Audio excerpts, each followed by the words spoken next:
Hello, everybody. Hello. Hello. Hello. So, good to be back here, E2E. I last talked down in Rome last year, where I was a bit crazy, trying to do a lot of demos. That's a bit dangerous when you don't know how the Wi-Fi is. So I have prepared this time. So I've also got a lot of videos and a lot of text. Actually, I just captured the entire night, so everything is brand fresh for this session. This is actually a new benchmark I've been looking at, where I'm actually utilizing OpenCL and OpenGL, and a good friend, Magna Jonsson, who has also a web page called Virtual Experience. He has developed a tool for going in and seeing at HDX counters for latency, bandwidth, GPU usage, GPU memory, how much bandwidth you have available, how much CPU is getting utilized. He just built a new version this night. I tried it. So we showed here last week at Bryphone the tool, but it's getting more mature. So we're still going ahead. Now it also works on setup. Again, I'm not going to focus on it,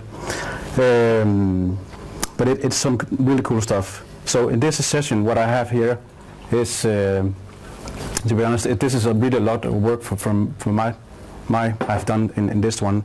So this is actually the first time I'm doing a GPU battle between AMD and Nvidia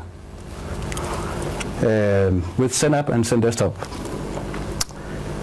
So you guys who don't know who I am, my name is Thomas Poppelgaard, and I have a website called poppelgaard.com where I have information I share about Citrix, and it's also my company name as an independent consultant. I got the CCP award last year because of all the stuff I do to the community and so on. So I'm pretty proud of that, and when I get a lot of, yeah. Free beer for us, thanks. Yeah, maybe, yeah. Yeah, it's Well, I also actually got my company is actually 1 year now, 1 month, and what I do is actually help companies globally around the world just within the graphic virtualization space. That's what I do. So it's really hardcore what I do now. Okay, let's go into the agenda. So I had some ideas, and I talked with Alex. What should I talk about to E2E? And he chose actually the most harder part. So I'm up for a treat for you guys. So this is actually again the first time where I'm taking through the entire stuff where the AMD have on the table and Nvidia, and do a comparison side by side with features, price, functionality, hardware support, ISV support, everything. Is that good? Yeah. Okay. Okay, so let's start who is AMD and who is Nvidia. So AMD actually is a very old company from 1969. There are 10,000 employees. Before they got into the graphical workspace, or graphic visualization, it was a company called ATI that was acquired by AMD in 2006. So the ATI brand is now killed, and now it's AMD. And as you know, AMD makes CPU processors and has been the competitor to Intel. So now they're also a competitor to Nvidia. So they do everything. They also, a couple of weeks we saw they're doing a lot of stuff where they're putting CPU and GPU into one, what they call APU. That's also where another competitor, Intel, is doing.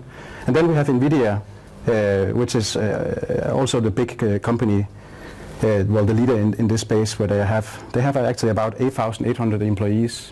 So that's pretty interesting. Nvidia is pure graphic company, but they have about 50% of the company is software developers. Is that correct? Yeah. Probably more. Probably more. So that's pretty interesting that Nvidia is actually a software company. because a long time ago I thought only they made graphic cards for gaming, and that's how I learned them when I was a young kid. But they actually make some pretty cool software, so they are many times the brain behind how we use technologies. If you look a bit at the revenue size, I don't know if that's something interesting to you guys. I think it's pretty interesting seeing that AMD is actually, last year they had $5.3 billion US, and Nvidia had 4.2. To take it a big step and take the last one who's missing in this is actually Intel. They made $52.7 billion US. But they're also 100,000 employees. Why are we seeing Intel being joined this graphic visualization space journey we are seeing right now? Well, they showed some stuff here a couple of weeks ago. Again, I'm not going to focus on it. I will be focusing on the AMD and Nvidia. This is the typical milestone I've been talking about. If anyone has seen my sessions I'm talking about. So I think it's actually quite important. When you start the technology got requested in 2006, maybe actually 2005, by different companies. One of the companies was Boring, and the technology was developed by Nvidia and Citrix, and became GA in 2009. So this is, if you look at the battle perspective, where is Nvidia and AMD in this race? So Nvidia, they have been here from the entire start, developing the codecs together with the protocol. Then when the hypervisor was released with the GPU pass-through, actually you could also use AMD graphical processors for this. Probably not, I don't know, I didn't do it, but you could. Then in 2012, Citrix, they optimized the codec for H6 Pro, but this was not working together with AMD. In 2013, we saw that they released OpenGL and some other stuff, so you could take a server and share graphical, the GPU to DirectX and OpenGL and so on. This works out both with Nvidia and AMD. So I think this is actually pretty important, that this is where AMD works out of the box. And this is where I've been doing some benchmarking that I'm going to share with you, what works and what doesn't work. The last part is actually a brand new piece a couple of weeks ago that was released, a new key. That's coming an article from Citrix about this. So how you can take multiple GPUs and assign them to one machine. Why do you want to do this? Well, because there's actually some software vendors, they have understand the power of the GPU. So they're like saying, why should I do single thread processing? Why not do multi-thread processing over multiple GPUs? So this is actually some companies are now doing. And guess what? Citrix, they just released a key that supports that, and you can do it now. So you can do it with DirectX and with OpenGL out of the box with Synapse. That's pretty cool. But then, hey, guess what about vGPU? That's profiling, right? So there's a lot of stuff happening right now here where it can be a bit confusing. But again, it's more for saying, well, if you have, again, some specific niche requirement, I have seen this from clients actually that wanted it, where I was like, I don't understand why they want to do it. But it was because the software vendor changed the code. And it makes sense. They can develop faster software, faster products. Again, you can do that with Nvidia and AMD.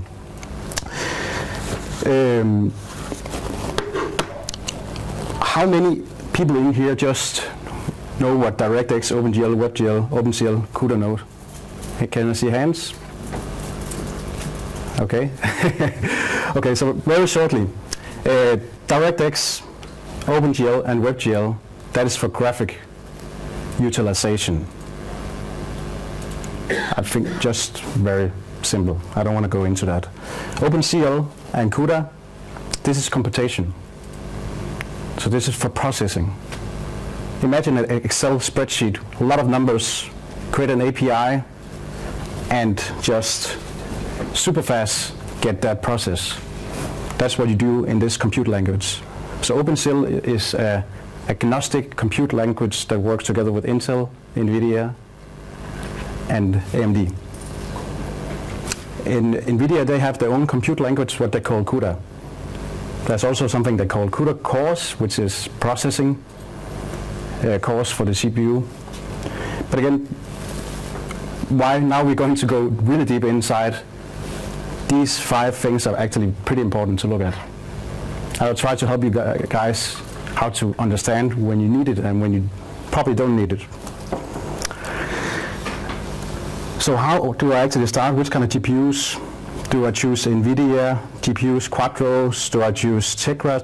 Do I choose Tesla? Do I choose FirePro or APU? Where do I start? Actually, it's better to go one step back and look at what does a GPU do. There's GPU compute and there's GPU memory. And this is like how an application actually is communicating to a GPU. Why is this important? Well, when you're going to size, these 2 things are critical for an application. Have you ever known this? Probably not. Because when we're virtualizing applications, we're not looking at what an application did to communicating to a GPU. I think this is one of the most important pieces when you're going to size into graphical workspace, either for multiple GPUs or you're going to take fast GPUs or slow GPUs. A good example is the grid cards. Grid K1 and K2, where they have a lot of GPU memory or a lot of GPU compute. How many people in here know what an application does?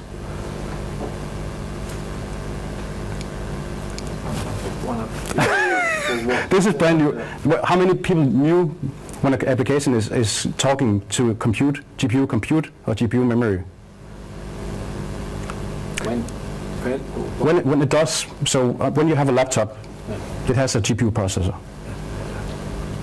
Oh, I understand your question. Okay, so do you understand the application? That is my question. Because we've been looking at IOPS, we've been looking at memory, we've been looking at CPU, right? Do we look at GPU? No. No. So when we put the application, put it into virtualization, we don't know what the impact is.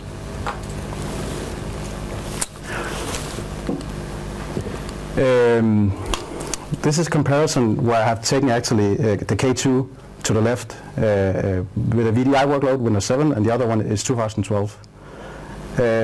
So you see here a lot of numbers going on. Actually, this is really interesting. So this is actually where you're benchmarking. I'm really heating up the GPU to maximum. But it's also maximizing the H6VD Pro protocol. 8 megabyte. That's a lot, isn't it? So you can actually, if you have a really crazy application, something visualization, the bandwidth can also be an impact. So when people talk about 1 megabyte, 2 megabit, 3 megabit, it's really wrong. So this is why also I think the tool is really important to go in, because now we can understand the application of the memory and also how much computation of the percentage in the average is getting used, but also how much memory is getting used. I think this is really cool. We're getting these values. And free. It's a free tool that Magna has made. Yeah. This is another example where I have the PowerPoint, just because if you haven't seen PowerPoint, it's actually also using GPU out of the box. So you can see here, let me see, it's using 22% GPU compute and using 155 megabyte on VDI. On Synapse, it's using more memory and less GPU computation. Now this is pretty interesting. So the application is behaving different in different operating systems. Why? Well, ask Microsoft about that. Another thing is also, of course, all the frames per second, what a lot of people are talking about, frames, because that is crucial for the, of course, the person who sits and uses the technology by a daily basis. He's looking at, a lot of people are actually looking at measuring how fast is the response time. They only think about response. I think some of the other values also can be critical, because imagine you want to put this out to an environment where you have 300 people and you only have 20 megabits bandwidth, and you can see it utilizing 4 to 6 megabit. Maybe this is a bit off the, I'm talking about, but it could be like this. Does it make sense what I'm talking about? Okay. Another example I have done here, a video of the Valet engine, Unigine Valet. So it's using a lot of bandwidth, as you can see when I'm actually, this is real time in using DirectX, and it's using actually a lot of bandwidth, as we see here. This is the bandwidth I have available in my Wi-Fi. And the 50% GPU utilization and 496 megabyte of the GPU. Now another thing is also interesting is actually seeing how much watts is it using. And you probably, well, our hardware own build systems, so I don't have to think about what. Well, there was a guy actually at Synergy. He did a calculation in an environment, and he actually pushed the entire system so he could break down the system, because he maxed out the disk, GPU, and CPU. So there was not enough power. I'm not saying that this is, but again, just say things can really be complex when you see what your applications are doing and try to understand them. Okay.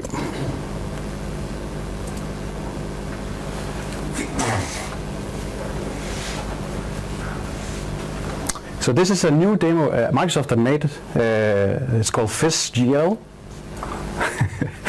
I just found it here yesterday. It's pretty cool what they made. So you go in and you interact. This is happening in the browser. I think this is actually one of the new features of how people are sitting and working. They don't get an application installed. They just get the data real time in a browser.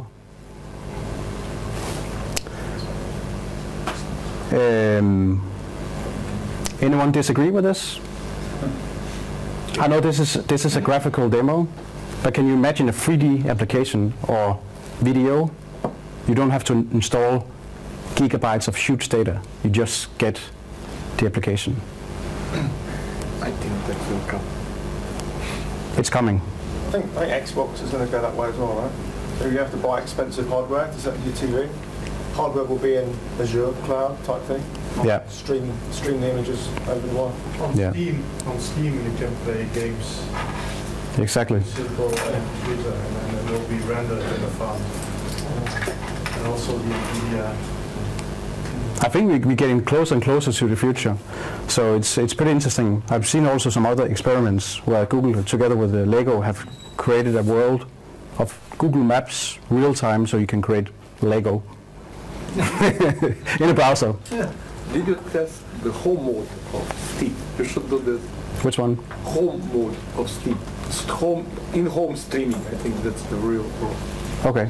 You know, you have this creepy small box in front of your TV, and you have your gaming PC somewhere else. Yeah, that, yeah. And you can play on this creepy box game, which are on your very good PC. Let's talk it after. I think I need to type it down and try it. Sounds pretty cool. Let's let me see if I can actually show you some demo here. I'm not going to promise you if it works.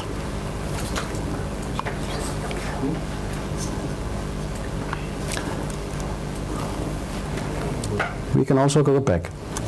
So while I think, I'll go back to that and actually see if we can connect up to an environment I have and show you actually what's actually happening with the application when I do normal stuff. So the interesting, it's going on. Let's see here. We keep going on. I'll come back to the other stuff. So How many have seen this? This is also what Jean Bass and Benetrich and Ruben Bird is also doing. They're talking about this, created a white paper talking about the different modes of creating a GPU virtualization. Can anyone seen this before in here? No? Okay. So when you're going to do GPU into virtualization, you have different methods of delivering. The first method is where you actually take physical hardware, put in a GPU, and here you can of course use AMD and Nvidia in this part. This is what I'm covering. The software graphics, I don't want to go through that. Eric talked a bit about how the API is communicating, and there's some limitations with some technologies in that part. The shared graphics is where you can actually take a software like Synapse and share the GPU. That's what I call shared graphics. And then there's the pass-through where you take a GPU, point it to a virtual machine, passing it through. And the last part is actually taking a GPU and cut it up and virtualizing it. Okay? So again, this is because this is a battle I'm doing, and I just want to show that Nvidia is, again, they are in more places than that AMD is in. But it's pretty interesting seeing that actually AMD you can do different things. So let's look at some of the GPUs and look more at actually some of the numbers I've been looking at. So AMD, they have 3 GPUs for the enterprise market. They have a lot of GPUs, but this is what it's made for the enterprise, for high-end graphics. So they got the 7000, 9000, and 10,000. The 10,000 is a show-off card. I don't know any hardware you can put it in. It's pretty cool, but it's also pretty badass. We're talking about 375 watts. So it's a pretty cool GPU.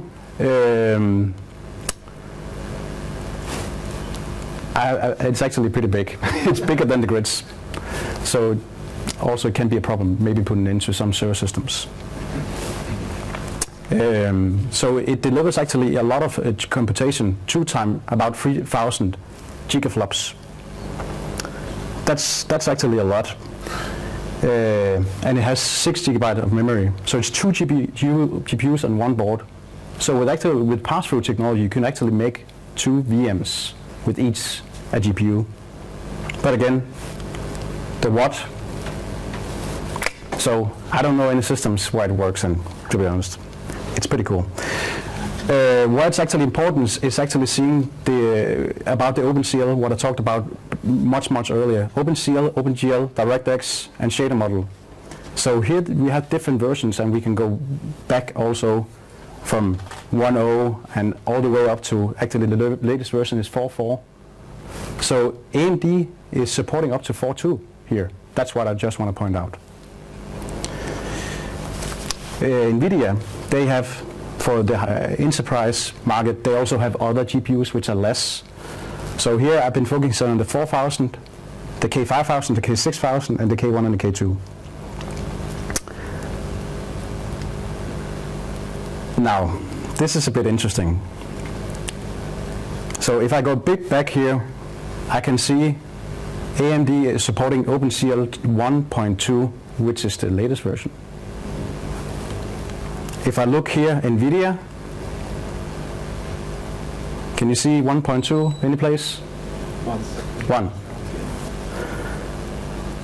So it's working out of the box with the K6000. My question is, do you think it worked with vGPU? It does. It's not supported. Okay. So it works? It doesn't work. It does work. The thing is with computation on a GPU, or when you share the GPU among multiple users, in computation you don't have that much interrupts. So what happens is you would start a job, it doesn't work, and sometimes it's finished when it's finished.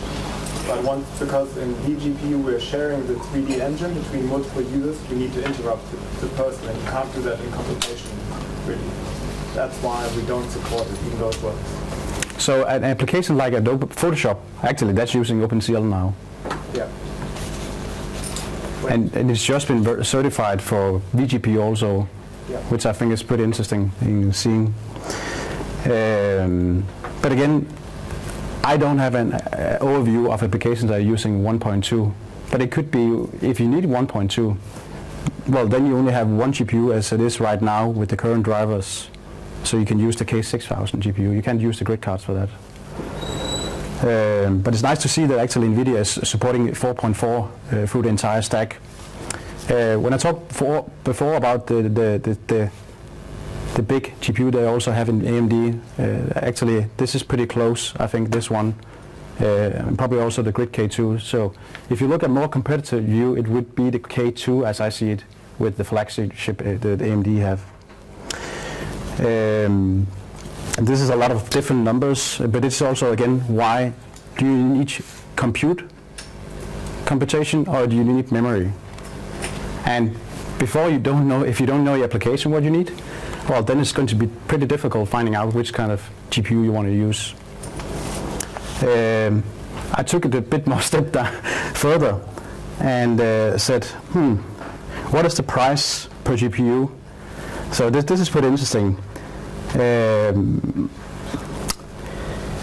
These are, of course, these are prices. I don't know if you go down and you buy it from your OEM, you probably get it much cheaper than here. This is prices from the internet.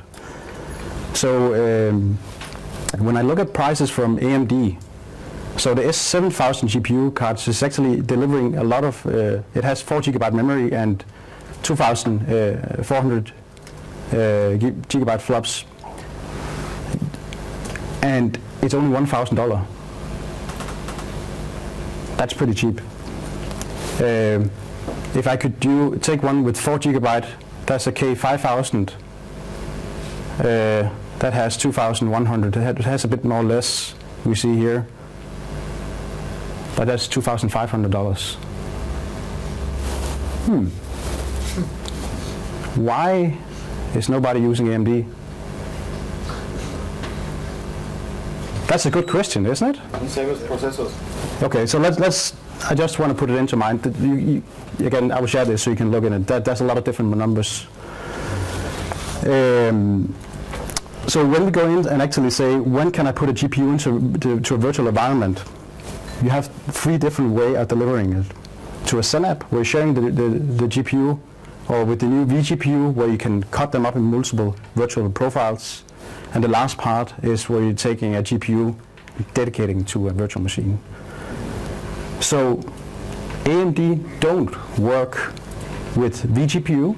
They don't have vGPU technology, or what they will call something else. It doesn't work with H6 Pro. It only works with Synapse. Okay? This is a current state how the technology is right now. So I made this flag again here. Sensor, GPU pass-through. Again, vGPU, this is where Nvidia only does this. H6 Pro, Nvidia does everything. vGPU built in, no AMD. Synapse, OpenGL, this is where AMD can do some stuff. I think it's pretty. This is actually a bit important when if you want to do a competitive view, and looking at other things than just Nvidia. So the one I want to focus on again is GPU pass-through and virtual GPU. If you've never seen this before, so how does it look visualized? So I take a hypervisor, put in a GPU. The GPU gets recognized in the virtual machine. You install a driver, and then it can communicate. And here you can use Quadro, you can use grids for Nvidia. Not supported, you could probably use other GPUs from Nvidia. I don't want to talk about. But you can also use the AMD FirePros. So this is what I've been doing here actually the last couple of days. I've been benchmarking the AMD FirePros. How does they work with GPU pass-through with sensor? And it actually works out of the box. But they're seeing different things when they see the GPU. You can use also VMware ESX for this. And you can use different remoting protocols. A vGPU, again, shortly, you take a GPU, install a small piece of software in the hypervisor level, and then you can virtualize the GPU instead of having one physical GPU. That's what Nvidia is doing a really good job about, and you can build up to 64 virtual GPUs in one physical appliance. That's pretty interesting. Instead of going for a couple, you can go to really a high number. I don't want to talk about that. So let's focus a bit more on, again, where Nvidia and AMD, what they can do from a competitive view. So how would it look in a bare metal configuration? You could actually take one or the other GPU and just install the driver. They have drivers also. AMD, Nvidia, they have drivers 2008, 2012. Works. Is this good, or? I think it's pretty cool. So again, there is some limitations because the AMD doesn't. They only go up to 4.2 as the current level. I know they're working on a new driver, so they can also be supporting the 4.4 OpenGL. So these are applications that are written to a specific version of the OpenGL. How would this look actually if I took this environment and I just want to do a competitive view? If I said, okay, I want to build an Nvidia grid environment, how many GPUs do I need compared to an AMD configuration? So if I took a Nvidia K1 card, I could actually pass it through to 4 machines, and then I could have X amount of users on one each virtual machine, sharing the graphical resources on its own. So this probably workload you could have between 30 and up. I don't want to put any numbers here because it all depends on the application. So this is pretty interesting seeing. But if you go way back, one of the first slides I talked about, some applications are now want multiple GPUs. It just makes it more complicated. But this could be a way of saying, okay, I want to scale test and build up. So with the AMD, because AMD don't have vGPU technology, you have to put in 4 physical GPUs. In this configuration I have here, that was just 1. But you use 2 slots in the PCI Express. Here I need 4.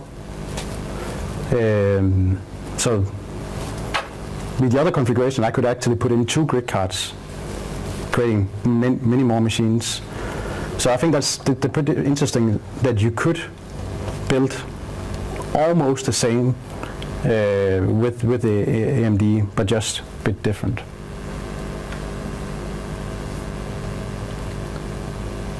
Again, think about the price. Let's take it a bit step further.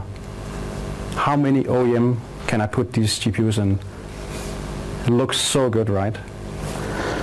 Can you see anything wrong in this picture? I'm really missing something in here. So this one up here is the servers that's supported with AMD GPUs. 3 servers, 2 from Dell and 1 from Asus. Actually, they have some pretty nice GPUs, and I think actually it's good for Nvidia to have competition. I'd love to see this. So Nvidia, they have actually changed. This is actually a lot of hard work that Nvidia have done, where they put in the grid cards, put it into the market, and they changed the entire industry of the OEM, certifying servers, putting in GPU kits, and embracing the technology. Yeah. I think that's problem of AMD, but not problem of vendors. AMD have to do a job with the vendors, and not the vendors with AMD. I think it's, to be honest, I know also what happens behind the scenes. I think it's two-way. I think it's history, how people are working, and people have to be maybe more aware of what's possible. But you're absolutely right. It's also a strategy of AMD coming out there. Will this change? Well, hopefully. So we also see Nvidia just get a bit more competition in this space here, right? But again, Nvidia started last year just had 2 servers, and now they have this, and they just keep increasing. If I look at which kind of certification they have, so for Synapse, it's pretty interesting seeing actually AMD actually have a lot of good companies they work together with right now, out of the box. So they're doing something right, but they're also not embracing the hardware OEM. This is again a list that Nvidia, they're updating this bi-weekly. This is for the grids I'm talking about. For the Quattros, it's a completely different. They have a very big piece of paper of ISVs they're supporting. Anyone think this is interesting, or? Yeah. Let's go a bit more hardcore into what I find out. So I took an application, PowerPoint, and been running with it. Then I found out the application we built, we cannot look at the AMD counters. So we first have to get the SDK to the GPU from AMD actually to get some accurate numbers I want to share with you. So unfortunately, this was actually one of the things I couldn't get. The interesting thing was seeing here was actually that I was seeing very different user experience with ZenDesktop and Synapse running the same workload, same memory, same everything. So it was actually utilizing a bit more computation in ZenDesktop. That's what I'm seeing more. But then it's using a lot of bandwidth on the other one. And even Citrix actually have released H6 Pro, the super codec for Synapse. There's still a lot to optimize. These 2 products are not the same with the bandwidth consumption.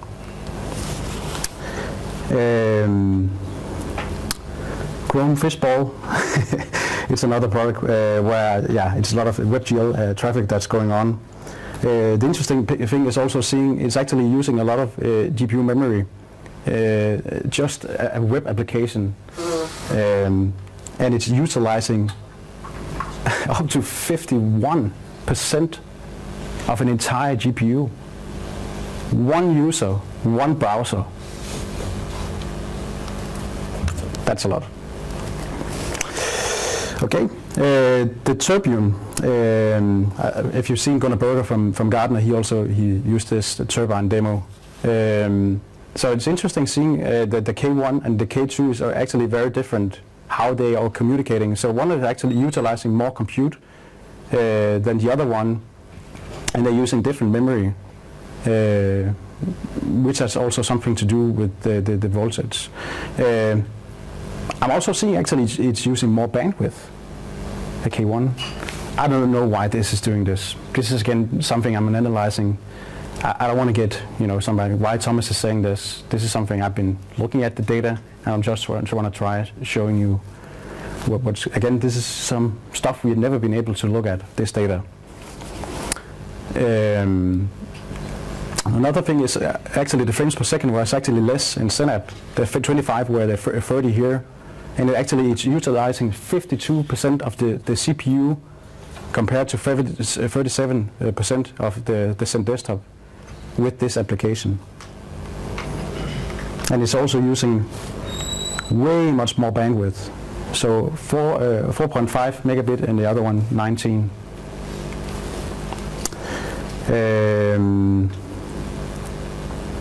It is some pretty interesting results. Again, my key thing here to talk about is actually trying to understand your application. This is where you really want to go before we want to go and scale up, because we can really fail in these environments. The data is increasing a lot. We still also we probably maybe don't have the bandwidth, and we need the right GPU for this when we do this, and maybe it has an impact on the CPU.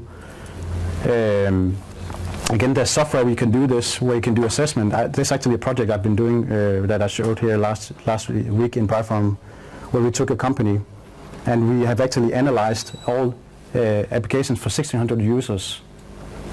For the first time, I've been helping actually Systrack developing the software much more accurate to capture the GPU. So they had 800 people using high-end graphics they want to virtualize. So they want to understand how many graphic GPUs do they need. That's why we did this. What we found out was actually the browsers was using 60% GPU computation, and the GPU application was using only 12%.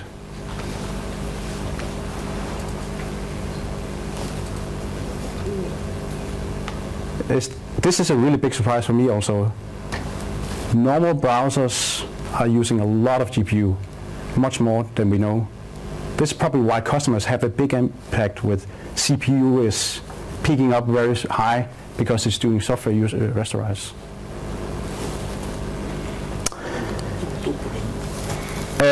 Last part, the cool thing about this product SysTrack is it can go in, look at all the GPUs you have over time, then it can say which kind of vGPU profiles you need.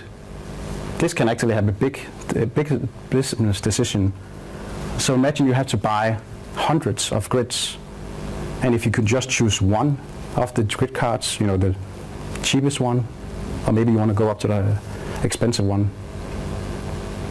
Normally when we size, we just, you know, we measure and we oversize because we want to, we don't want to, we need to make sure that actually it's delivering right performance. So I have actually, I'm inspired by this gentleman down here from Eric, who works at Nvidia. He actually created this, not with these parameters, but when he worked at HP, he created one that I really get inspired by. And now I did it actually where I take Nvidia GPUs and AMDs, putting in which are most supported with the OEM and ISV and so on, just so you can go in actually and pick. Again, feel free to reach out to me if you have any questions about these analysis I've been gathering. I think how much more time do you have?